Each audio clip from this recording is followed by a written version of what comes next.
700 триллионов долларов. Что, вы не знаете, о чем я, да? Вам же рассказывают про страшный госдолг США и так далее. Но, согласно данным Мирового банка, сумма существующих деривативов для торговли составляет до 700 триллионов долларов. Хотя я на сайте нашел только около 500. Да, они не все в обороте, но вдумайтесь в эту цифру. И я повторяю, привычные вам деньги не носят никакой фундаментальной ценности. Это просто инструмент по управлению рабами в самой базовой рабовладельческой системе за всю историю человечества. Она называется демократия.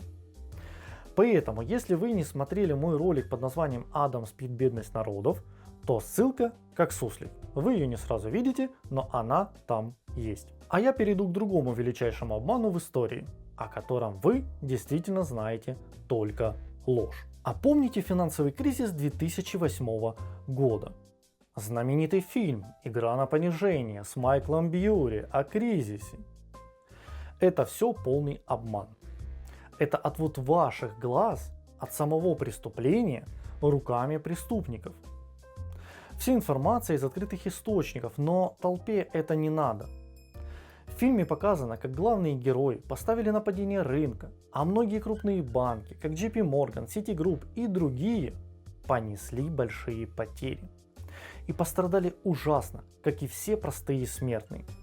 Мол, банки настолько жадные и настолько слепые и такие дураки, что не видят ошибку в своих отчетах. В реальности все было наоборот. Крупные банки продавали всей стране, всем фондам эти самые ипотечные облигации. Как сейчас вы часто слышите, все фонды покупают биткоин. Сами же банки делали все как герои фильма.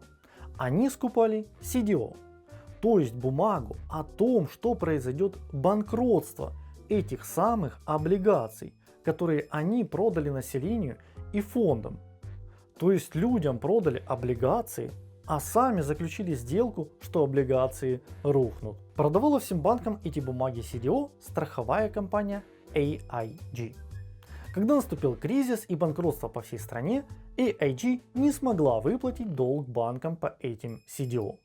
И тогда ее купило государство и выплатило банкам долг AIG из налогов населения. Выходит, крупные банки продали всей стране обанкротившиеся пустышки и с этой же страны взяли выплату долга за то, что они изначально поставили на банкротство проданных облигаций. Напомню, что кроме этих двух пунктов, на которых банки заработали на банкротстве всей страны и населения, население осталось должниками по ипотечным кредитам этим же банкам.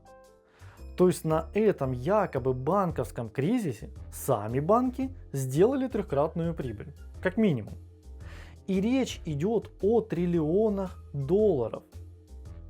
А одним из главных фигурантов был Ларри Финк из BlackRock.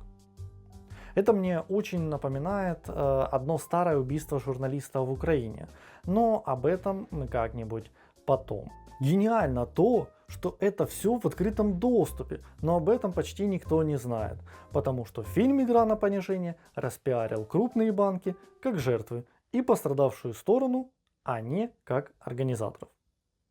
Хорошего дня, мирного украинского неба и никому не верьте, включая меня.